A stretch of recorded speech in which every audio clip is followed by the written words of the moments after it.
บายดีมื้อนี้สิพามาเบิ่งไข่ไก่รอดไข่ไก่น้อยไข่ไก่รอดไข่ไก่ลมผู้ดีมามื้อนี้มาเห็นเด้มื้อนี้สิเป็นไข่ขนาดน้อยวางอยู่แบบนี้เลยเนาะนี่อันนี้ไข่ตัวนี่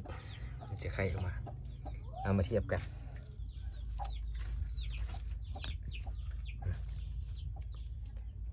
ไข่ธรรมดากับไข่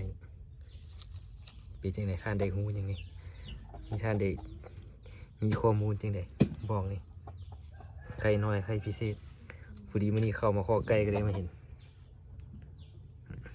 น้อยกว่า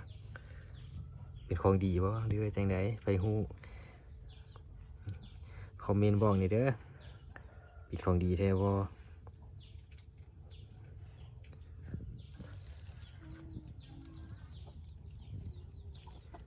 ไปฮู้ว่าของดีบ่หรือบ่แม่นเนาะ